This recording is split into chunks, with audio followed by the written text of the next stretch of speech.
Recovered alcoholic. My name is Pat Rogan. Thanks to the 12 Steps of Alcoholics Anonymous outlined in this big book of Alcoholics Anonymous, which is the program of AA, I have recovered from a seemingly hopeless state of mind and body. For that, I'll be forever grateful. I can't even tell you what this program has done for me. It just didn't save my life, but it gave me a new life. And all it's ever asked me is if somebody asked me to do something like this, to say yes. And if somebody ever asked me for help, to say yes. And that's all this program has ever asked of me. That's just an incredible thing to get blessed like I have been blessed and to answer those two simple questions. And I get to do that. I get to work with other people. And what you don't know is you guys help me more than I help you. I think Bill Wilson learned that very early on in his recovery. The successful 12-step calls when I don't get mine. If you get it, that's a bonus, but if I stay sober, it's been successful. It's a new economy. We live in a new economy. It's the only place you give stuff away and you get more, Anywhere else in life, you give away property, you have less. You give away money, you have less. Here, you give it away and you get more. And that's just an incredible economy that we get to live in. But you have to experience that. If you're new here, I'm going to probably talk a lot about the 9th step again tonight. This is not where you start the program. Well, there's 8 steps in front of this step that you need to work before you get here. It's important that we get right spiritually and mentally before we go out and get right with the physical world, these 3 dimensions that we live in. And in the first 3 steps, the first 2 especially are in my opinion, a requirement. There's no requirement for membership, but there's surely a requirement for a spiritual awakening, for a spiritual experience. And that is that you have to admit defeat. That's it. A must. You have to admit that you can't stay stopped and you can't control it once you start. Those are the 2 questions on page 44. And you have to believe that no human power can keep you stopped. In my life, that was not a tough conclusion to come up with because I drank and gave up custody of my son. No one I love more than that boy. No one on this planet that I love more than that boy. And I traded him for a drink. I've traded relationships for drinks. I've given up careers for a drink. I've given up my freedom for a drink. It was obvious to me that there was no human power, no judge, no son, no wife, no mother. It was going to keep me stopped. And I think, our book says, being convinced of that, then we are in step 3. And this is where I stop. I'll say it again when we get to the 12th step. This is where I stop with the guys I'm working with and say, are you convinced of the 3 pertinent ideas? Are you convinced of the first 2 steps? And if they're not, we're done. As Bill would say, either reread the book and come to a different conclusion. And he said, throw it away. I'm not going to tell you to throw it away. But then we make a decision to get right with God. We make a decision to find out the truth about ourselves. This is what we're doing. This rigorous honesty, where the unfortunates lie. This incapability of being rigorously honest. Can we get honest about ourselves? The book's telling me that I'm selfish, self-centered, driven by fear, self-delusion, self-pity, and I step on your toes and you retaliate and I blame you. Is that true? That to me is what 4, 5, 6, and 7 is about. Is that true? And I found out the truth in step 4. Find the facts, face the facts, and find out the truth about myself. Do a searching and fearless moral image. That's what they're talking about. And I learned that he was right. The book is right. I am selfish. I am self-centered. I'm driven by 100 forms of fear, self-delusion, and self-pity. When I saw the truth of that in paper, and then I confessed that to another human being. I confessed it to a priest because I didn't trust none of you. That's just the truth. This is where, and that, by the way, I said it before, that's where gossip kills in these rooms. I sat around at Denny's, listening to you guys talk about everybody in these meetings. There was no way I was sharing a 5th step with you and having that crap on the Denny's table next week. So I took mine to a priest because I thought by law we weren't allowed to share it out. That's true. Might be just some priestly code. I'm not sure. But But I took mine to a priest, and I got free. And Kim shared about it on Monday night. Great talk, by the way. That had me in tears. And I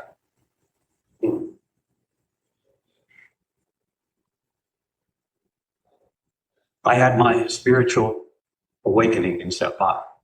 My first major. I've had many epiphanies since then. I've had many experiences since then. But I had a major spiritual awakening in step 5. A whole new world came into view. I developed a relationship in my heart. I didn't just believe that there was God. I wasn't just willing to believe there was God. There was a God that was proven to me. There was an invisible force that was proven to me that day that entered my heart and changed my whole attitude and outlook on life. Changed everything. I saw a whole different world in front of me after that day. And I was painfully aware of my defects of character, having seen the truth in it in steps 4 and 5. Painfully aware. And I wanted them removed. I was willing to have them removed. Not that I'm capable of that, but with God's help and with God working through you, I can overcome those defects of character to some degree. And I'm getting better. I'm never going to be perfect at it, but I'm going to get closer. And I think each day I try to kill that old self off and create a new self. As Paul would say, successful living comes from daily dying. I think each day I try to kill a little bit of that old self off and create this new persona. Hopefully, some days I take a few steps backwards, and other days I take a bunch of steps forward. But I think I shared it last week. The way I see 6 and 7 is the way I see 1 and 2. I am powerless over alcohol, and only God can remove the obsession to drink. I am powerless over my defects of character, and only God can remove those defects of character. That's the way I see 6 and 7. Without God's help, I am powerless over my instinctual drives. I am powerless over wanting you to like and accept me. I am powerless over having an emotional relationship with someone, having somebody depend on me or me depend on you. I am powerless over my need for the material and the financial, because that leads to the prestige and the recognition. And I am powerless over my sex instinct. Without God's help, I cannot reel them in. And it's not about eliminating them, it's about reeling them in to a point where God intended them to be in the first place.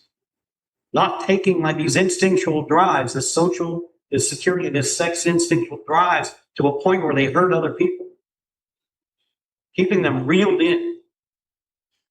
I think you might call it living by spiritual principles. What a concept. Trying to live by spiritual principles. And fortunately, we have a step later on, so when I'm not living by spiritual principles, I can reel that in too. And I believe 6 and 7 is that short in the book because we're going to address our character defects on a moment-to-moment basis in step 10 if we get to step 10. And I don't think it's a coincidence that 6 and 7 is plugged in between 5 and 8 and 9, because we better change when we're going to show up and make an amends to the people that we have harmed. I got to show up differently. I can't be showing up the same person, that same selfish, self-centered individual that they knew before. I better show up different. I better show up and not be a taker for the first time in my life. My mom used to hide her purse when I showed up. I better have changed and not have her have to hide her jewelry in her purse when I showed up. Some demonstration. I mean, maybe the demonstration doesn't always need to come first, but without it, the words mean little. Right? And words mean very little without the demonstration.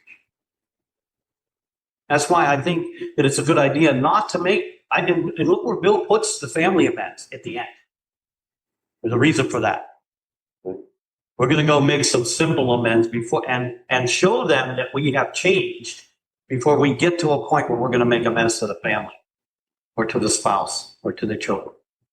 Those are the last amends Bill addresses. Because what's he say? We come up out of the cyclone cellar and we want to apologize. All right, everything's good now. I'm sorry. Annie Grant, the wind stopped blowing. It's all good now. But that's what I wanted to do. And if you're new here, you probably want to do the same thing. Right? I'm sorry, let me back in the house. That's what I wanted. I share it with you guys, right? I'm suffering 3 months in the program. Brian reads the doctor's opinion of me. The light comes on. I realize I'm not crazy. I'm sick. I'm not crazy. I suffer from an illness. I thought I was crazy. Anybody else think they were crazy when they got here? Right? Right? Who doesn't go home at night? Who has a couple of drinks and doesn't show up? Who doesn't show up on Christmas Eve? Who does that? Who gives up careers and children and relationships? Who get freedom? Who gives that up unless you're crazy? Well, sick people do. People who suffer from an illness do that. I was relieved to find out I had an illness and that I wasn't batshit crazy. And I couldn't wait to tell her. Good news. I found out I'm an alcoholic. All I got to do is not drink. And she said, no, you're an asshole. And you drink a lot. And she hung up. No demonstration behind those words. None at all. The book talks about warning us about the I'm sorry. How many times they've heard the I'm sorry from our mouth? And I kind of got started on step 9 last week, but I didn't get very far. Got distracted. And we talked about the easiest of the amends last week is the financial. Unless you have the money. That is difficult. Right? But unless you have like if you owe a lot of money and you don't have it, that's easy. I'm going to have to get a payment plan together, or I'm going to have to wait till I get the money. But if you owe a lot of money and you have the money, that's a little more difficult. Because you got to actually write a check or give them the cash. You have to let go of something. That makes it a little more difficult. And last week I talked about the direct financial amends, which to me were the easy credit card debt that I owed, and I made deals with them to pay that credit card debt back. A little echoey, huh?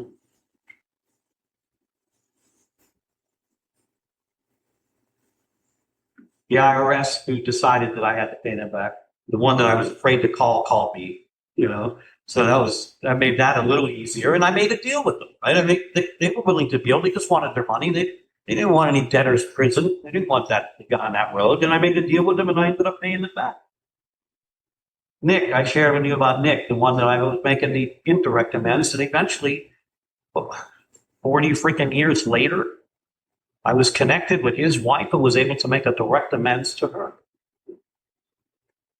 But there's a lot of amends that I can't make direct amends to, that we're going to have to make indirect amends to. If you've been shoplifting, Walgreens and CVS and Publix, and it's going to be hard. It's going to be hard to go in there and say, "I owe you money. I've been shoplifting you. Here's your money." They wouldn't even know how to take it, right? So what I do when I have my guys do their 8-step list, I have them, if they were shoplifting, put a number on it. Let's put a number on it. What do you think it was? How much you owe? 100, 200, 500,000? How much is it? Let's find out what charity, Publix, and Walgreens are involved in, and let's start making payments until we pay off that number. This is about getting right with God. This is about getting right with the universe. God, whatever you think that is, by the way, that's what I'm talking about. That's the cool thing about recovery. We don't define God for you. We just want to lead you to this power greater than yourself that we call God, for lack of a better term. This invisible force, this energy, this pure energy. Call it what you want, but it's not human.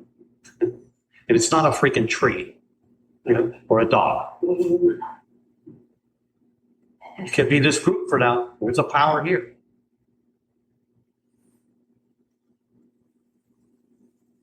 I had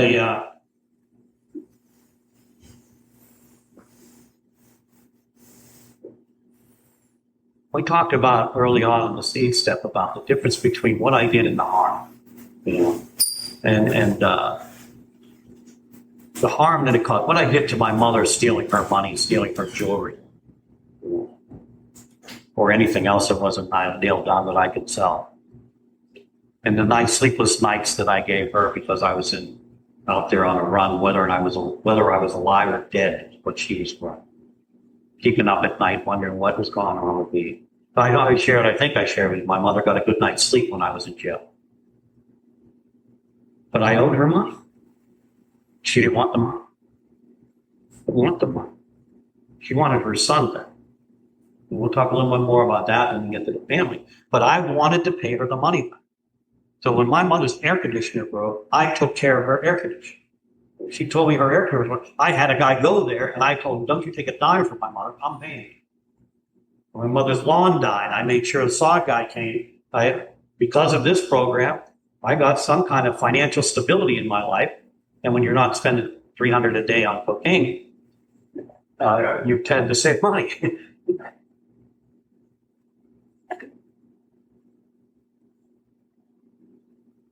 But you're able to somehow pay that money back. I don't know where I was at Monday night meeting one night, and I swore I had $400 in my pocket. And some guy after the meeting came up and bought a big book. And I kind of remember putting money in the basket when the basket went around, you know. And somebody come up to me at the meeting, at the end of a big book meeting, and bought a big book. And I didn't have any money on me. I knew I had $400. I don't know why I was carrying $400 around, but I had $400. And I'm all the way home. Though. Maybe I left it at home. I searched the house. I searched my truck. I searched the car. I cannot find this $400. I figured when I took the money out to put money in the basket that I dropped the $400, and that son of a bitch who bought the big book picked up the money. I mean, who buys a big book after the meeting? This is how my brain works. Who the hell buys a big book at the end of the big book meeting? Only somebody who didn't have money before but had money after, right? So I go back to the women's club, think maybe it's dropped, maybe it's, I searched it. I go back again the next day.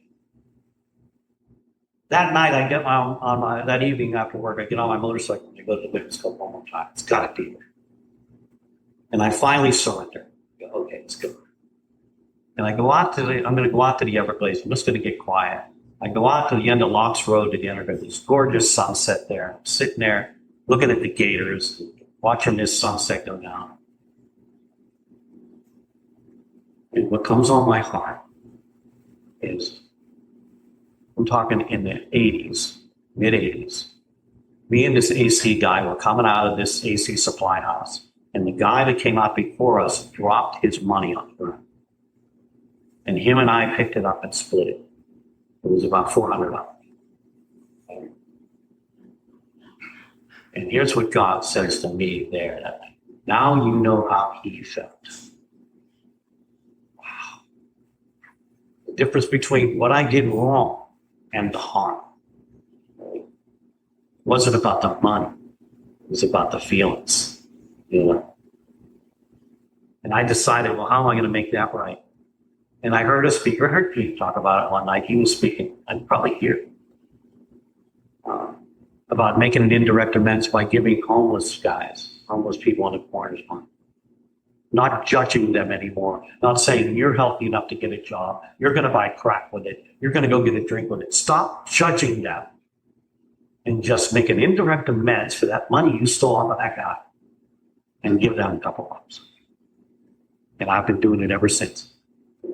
Because I want to get right with God. I know I can't get right with that guy, but I want to get right with God. And so I don't judge these guys anymore. When I see them, I give them a few bucks. And I ask them their name. As Pete said, treat them like you would any other human being. Introduce me, and I have them introduce themselves. Just a way to get right with the universe. There's a lot of different ways to do that. Child support is another one, you know, we talk about with the family. How many guys that come in here that didn't pay, they didn't take care of their damn kids. I mean, my dad was a deadbeat dad. And I hate that. It's just so wrong. But I know we do it. I know we do it. I didn't do it. That was one of the things that I hated about my father, and I swear I would never be that guy. I was everything else that he was, but I wasn't that guy. You know? And so I would justify it. I wasn't that. I was going to take care of my kid. You need to take care of your kids. You need to make that right. That's a financial amends you need to make direct. And I've sponsored a lot of guys where we write the letter and we do exactly what the book says and send money. Get current and send a little bit of the rears. Are you going to see your child? Maybe not. Maybe not. I don't know. I can't guarantee anything. I know this, that my recovery depends on my relationship with God. My recovery depends on me being conflict-free. And for me not to make that amends would put me in conflict. And sometimes we have to trust the process. And that's why there's 8 steps before this, because we're on different footing now. God has entered our heart at this point.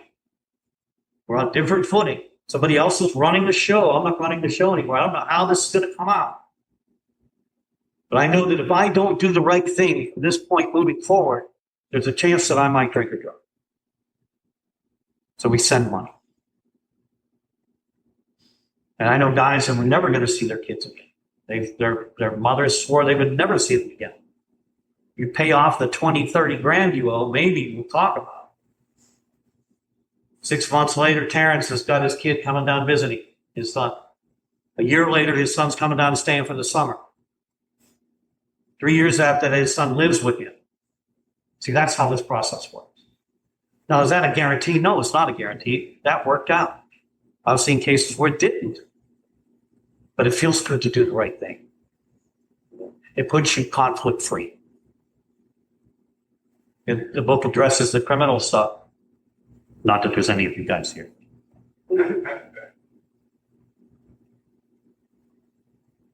And Bill says, look, we don't just throw ourselves at the judge. We make deals. We hire attorneys. You may have to go to jail. This book never, ever says that we are another. Where it says, except when to do so would hurt others, it never says that we're one of them. It says the opposite. It says we should be hard on ourselves and easy on everybody else. If we have to go to jail, we have to go to jail. We need to face the music. Not everybody's down here because of the weather. And there's stuff that takes place up in the north, and we go as far south as we possibly can. And that's Dade and Broward County. But who wants to live the rest of their life every time a cop is behind you, every time you see lights flash? Nobody, by the way, nobody gets away with anything forever. It just doesn't happen. There'll be some spot check DUI or some speed trap or something will happen. You end up getting caught. Who wants to live with that fear for the rest of your recovery? This is about getting free. How free do you want to be? Are you willing to face that music? I was talking to Sarah before the meeting, and I always had her permission to tell her part of her. I'm not going to tell her story, but here's someone who came through my wife's program, gets sober, and has to face the music or run. Right? You either run, or what was it, 3 years, Sarah? Or face 3 years. That's not an easy decision. That's a leap of faith. Can I trust God to go to jail for 3 years? That's one of the most inspiring stories. I'm in love, Sarah. I have permission to use her name. But, it's one of the most inspiring stories I've ever heard. And she takes this leap of faith, not knowing what's going to happen. I'm going, you know what you need to do. Spread the message, carry the message. And she goes, you don't know what you're talking about. You have no idea where I'm going. And I didn't. I got chills all over me, Sarah. And she goes there and starts a meeting. And we have people come to my Monday night home group going, Sarah sent me from jail. That's incredible. That's God. That's trusting the process. And now she's free. No cloud, no dark cloud hanging over her. I don't have to worry about where I go, who I see, whether there's a cop in the room or not. That's freedom. That takes guts. It takes trust, doesn't it? That takes a real leap of faith. I admire that. That's an example of what I need to do to stay sober. That's the kind of length that I need to be willing to go. And I believe I am willing to do that. I didn't even know I had a warrant. That was a funny story, actually. I decided I needed a weapon, So I decided to go buy a weapon. And they do a background check. There was this alleged trafficking charge that I had from 1974 No, I had to address it. I had to address it. I had to, whatever it takes. What do I got to do? There was no disposition, no degree, no disposition on the case. They could have taken the case to trial. And I got an attorney, like we're suggested to do, get an attorney. I got an attorney and had him look into it. Fortunately, it was so long ago, they didn't have computers and flash drives. They have microfiche, is that what it was called? Something like that. It was deteriorated so bad, they couldn't hardly read the charges. But I was willing to do whatever it took. I gave the lawyer a couple $1,000s to take care of it. And we ended up getting it expunged and getting it taken care of. And now I'm free. I don't have to worry about it anymore. Gone, done. I had, my mother was the toughest. My mother and my children. Step 11 says to be careful not to look back with morbid reflection. I want to tell you something. It's hard not to look back without regret. The people that I damaged in the past, that tornado that tore through women's lives and children's lives, old relationships' lives, just, I regret it. I regret it. I look back at that, and that's, there was some damage done there that I may never be able to repair. I can be willing to repair it, but I don't know if I'll ever be able to repair it. It's funny when I look back at my mom and I think about the harm that I caused her and trying to make up that be the son that she wanted me to be. I did the best I could at doing that and making the amends that I thought I needed to make. And my mother was a 2-time cancer survivor. And she ended up dying because she needed a knee surgery. She hurt her knee and she went in and had knee surgery, and she flatlined on the table. And she was in a coma, I don't know, probably a month, close to a month. And she came out of that coma. And then she had sepsis. She developed sepsis. And then she ended up back in the hospital in coma again. And I'm thinking, do I owe anything? She's getting near death here. Is there any amends that I haven't been able to make yet? And I thought, no, the street is good. My mother comes out of a coma after 3 weeks, looks me in the eyes and says, "Why don't you get along with your sister?" And she goes back to sleep. That's what was important to her. That was what was on her heart. That's what she wanted. She wanted her children to get along. And my sister and I had been in each other's throats for years. Needless to say, I made amends to my sister the next day because that's what she wanted. That's what she wanted. That's the kind of stuff I'm talking about. That's the kind of stuff that just takes time. It takes showing up. It takes demonstrations to take care of. I have 2 boys. And my one son was 2. I got sober. He never saw me drunk. He doesn't remember seeing me drunk. My oldest son was 12. He's seen the shit. He's seen the violence. He's seen his dad's fists go through walls. He's seen his mother knocked down by his father. My son locked himself in his room and saw his father put his fist through the door and unlock that door from the outside. How do you make amends with it? And I made, in my first year of recovery, I made a direct amends, a face-to-face amends. Didn't go like I wished it would have. He was 13 at the time. And I made what I thought was the best amends that I could make verbally at that time. And he said, "Yeah, that sucked." And he went off.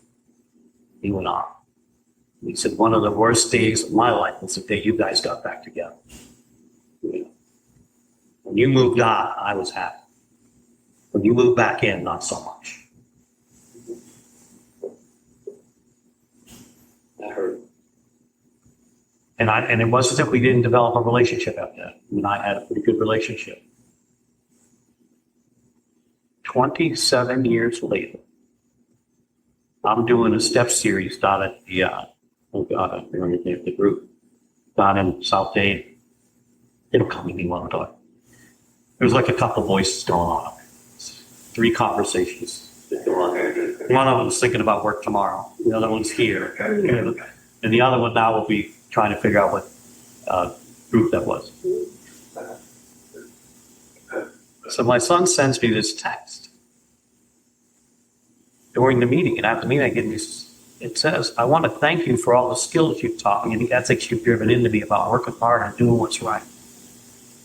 I know there were plenty of speed bumps along the way, but I want you to know how much I appreciate you taking the time to let me learn and providing me with a foundation to be successful.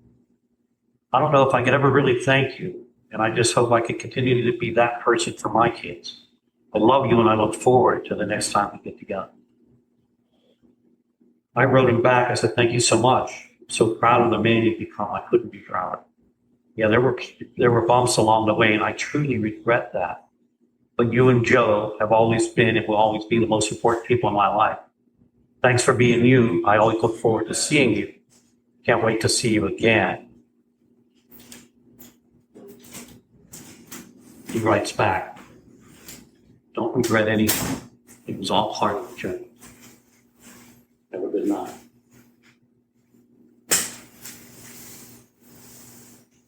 There's a long road of reconstruction ahead. That's the first line of page 85, I think it is. Very top of the page. It's a long road of reconstruction. I just need to stay that course. I just needed to stay that course and never give up. And that boy eventually saw what he considered credibility. And maybe I was a real deal. And our relationship changed. But it took 27 freaking years for him to believe me. My other son my youngest son grew up in groups. We have a connection that's just off the charts. It's a spiritual connection. My oldest son, his words, I'm a scientist. You know? But he believes that there's this invisible force out there. He believes in the unknown. But he's going to call it God. My youngest son is on this journey with me, on this spiritual journey with me. We have a connection that's just off the charts. I could never imagine that.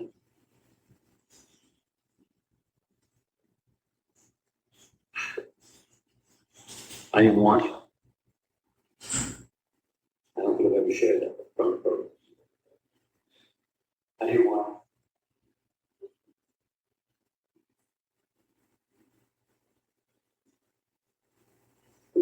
Thank God, I didn't get what I wanted. God, I didn't get what I wanted. Your will, not mine. Don't let me run this freaking show ever again. You know, that's how I run the show. Those are the conclusions I come to when I'm running the show. Greatest gift in my life that I've ever been given, selfishly would have given. That's that. That's regrettable. Like I said, morbid reflection, no. Regret? Damn right. Damn right, there's a lot of regret. My ex-wife just started talking to us, right? In the last year. It wasn't, that's true with most any girls I ever dated, but her in particular, I married her twice, divorced her twice. It didn't work out drunk or sober. Yes. Apparently, I can't get along with women drunk or sober. Yeah. But you talk about a resentment. Oh, I could never make it right. And you know, it's funny. I was up there by myself about a year ago, and it's been ongoing. I mean, her hate for me and my wife was obvious to everyone. You know, and at any family functions, any like that. And I made amends, direct amends, but it apparently it didn't land, and for whatever reason, probably my fault. Probably my fault. Probably not hers. But I was up there by myself about a year ago, I think it was, and we happened to be in a situation where the two of us were alone, and I made the best attempt at a direct amends that I've ever tried to make with her, and not because I wanted anything, just because I owed it to her. And I knew that she was harboring terrible, I don't even know if resentment covers it, and hatred might be a better word. And after I was done with my amends, and she agreed with me, everything that I headed to, she agreed 100%. And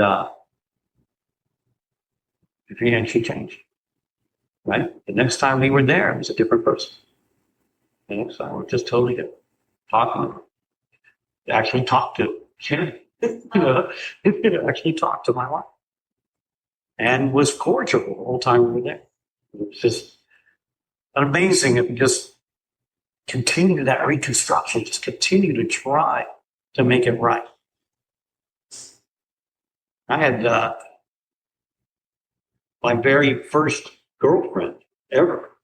I mean, first everything ever. Who I introduced to probably at least a half a dozen jails at 16 years old. I smashed her father's car. Turned her on to drugs and all. Never was able to. Like I said, no one that I ever dated or had a relationship with ever wanted anything to do with me after that. And she surfaced a few months ago on Facebook. And I said to Shannon, I feel like I owe her amends. Are you okay if we just contacted her? And writing a letter. Writing through whatever the hell that's called. Social media. I'm not a big social media guy.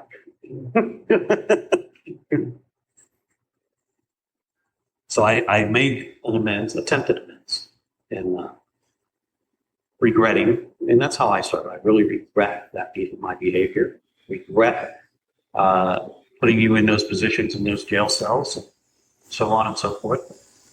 And she says, we were just kids being kids. And I said, that went on another 20 years for me.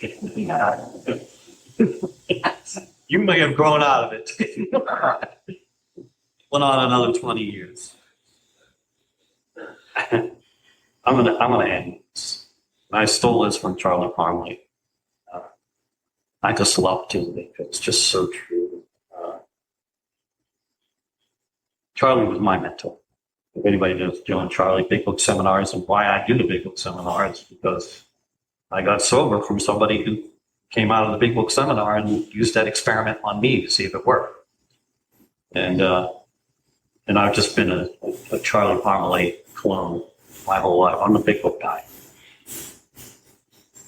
And the truth is, if I had known what alcohol would have done for me, or how I was going to react to alcohol, I would have drank at 5.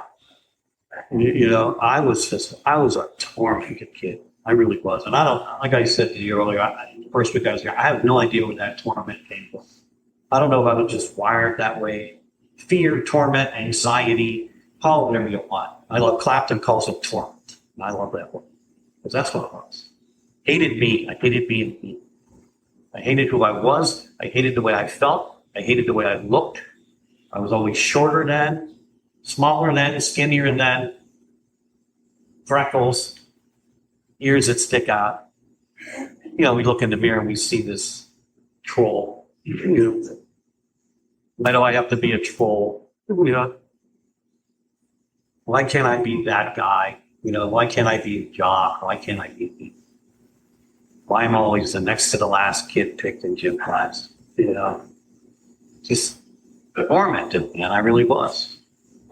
And up till the day that I got halfway through a bottle of Boone's Farm Strawberry Hill, and I knew a new freedom and a new happiness. And when I drank, I didn't regret the past or wish to shut the door on. When I drank, I could see how my experience could benefit others. When I drank, that feeling of uselessness and self-pity disappeared. When I drank, I lost interest in selfish things and gained interest in my fellows. When I drank, self-seeking slipped away. When I drank, my whole attitude and outlook on life changed. When I drank, fear of people and economic insecurity left. When I drank, I intuitively knew how to handle situations that used to baffle me. When I drank, I realized that alcohol was doing for me what I could not do for myself. How could you not love that? How could you not fall in love with that? That tormented child was in the rears. That tormented teenager was gone. I went from Pee Wee Herman to John Travolta in a bottle of Boone's Farm Strawberry Hill. What a gift. That's how I relate so much to Bill's story, right? The market crashes and people are jumping out of windows and committing suicide. What does Bill say? F that, I went back to the bar. Okay? His solution was alcohol. My solution was alcohol. My problem was sober. I don't do sober well. I shared with you when I got here, sober sucked. I suffered for 3 months here, dry. Not drinking and freaking going to Denny's with you losers. You know? I'm in that hotel room on the development setting. All of a sudden, the alcohol's not working anymore. All of a sudden, the alcohol's not justifying my behavior anymore. All of a sudden, I'm not getting absolution through the bottle anymore. Garrett used to say it all the time. Alcohol gave me permission to violate your principles and mine. And then it gave me absolution after I violated them. It's not working anymore. I'm getting up to drink to pass out. I'm getting up to drink to pass out. Over and over and over again, and there's no relief in it. The bedevilments, having trouble with personal relationships, can't control my emotional nature. I'm a prey to misery and depression. Can't make a living. I'm feeling useless. I'm full of fear and unhappy. I couldn't be the help of anybody. That's who I am drinking now. Now what? And that's what brings me here. Because I'll be totally honest with you. If alcohol still worked, I'll still be doing it. I'm not here. I gave up everything for the booze. I had already been there. It wasn't like you're going to lose something. I've lost it. Everything I loved and everything that loved me, everybody that loved me was gone. I'm here because it stopped working. If it still worked, I'd be out there suffering the consequences. Thank you, God. Who knew? Who knew that my worst day would become my best day? Who knew that? That comes from Paul Olinger, right? Dr. Addict Alcoholic. When I came to AA, I thought it was the worst thing that could possibly happen to me. Turned out to be the best thing that could possibly happen. You know what that means? I don't know what's good for me. That's what that means. So how would I know what's good for you? That's right out of Dr. Addict Alcoholic. Acceptance is the answer. I'm sorry. They changed the name of it. That's right out of that story, the acceptance prayer. I lived on that acceptance prayer for 3 months. That's probably the only thing that kept me. You know what kept me here? Billy. Billy G kept me here. That's the only reason I stayed here for 3 months, dying from untreated alcoholism. Because I identified with Billy's story. Billy was going through a divorce too. Billy had 2 boys too. Billy was living in an apartment and his wife had the house. We had something in common. I identified with Billy. I wanted to go where Billy was. We were talking about that before the meeting. Somebody asked me, you like driving? Is that why you come to Boca? Because there's meetings in Coral Springs, right? No, I go where the people are. I go where my people are. I chase speakers, not meetings. I want to know, where's Garrett? Where's Ben? Where's Dave? Dave T. With Zeke at that time was on fire. Mike L was on fire at that time. Where are they speaking? Those are the guys I want to hear. If I didn't know where they were, where's Billy going? Where's Billy? Because I'm going to go where Billy's going. Because I know he's chasing those guys. I didn't want to know where the closest meeting was. I hear my guys tell me that it pisses me off. What meeting are you going to? I don't know. One-on-one stuff right up. Who's speaking? I don't know. What kind of meeting is it? I don't know. You know, what are you going for? You going to get your paper signed? What's going on? You'll become who you hang out with. Chase the people who are chasing those people. They're the big book guys, the 12 and 12 guys. Your new speaker meetings, identify. Find an identification song. That Billy, when I heard Billy's story, that was my guy. And it wasn't for him, I wouldn't be here today. But in 90 days, not knowing what my problem was, I was suicidal. I was 90 days sober, and I can't live for one more second without a drink. This sober sucks. That's no different than being in that hotel room, not being able to stop. And that sucks too. Thank God somebody came up to me armed with the facts and said, how'd you like to hear about the program? And I go, I've been coming to this program for 3 months. He said, no, you've been visiting the fellowship. And he had one of these in his hand. This is the program. You want to hear it? He read the doctor's opinion to me. And that's when my life changed. Oh my God. I'm ill, not crazy. What do I got to do? What do I got to do? Find those people. Find those people that are armed with the facts and follow them around. How far would you have driven to get high? You know what I mean? How far would you drive to get alcohol or drugs? We're talking about, wow, I'm going to go to the meeting around the corner because it's convenient. You know? Find out what kind of meeting it is before you do that. Thanks for letting me be here. Yeah.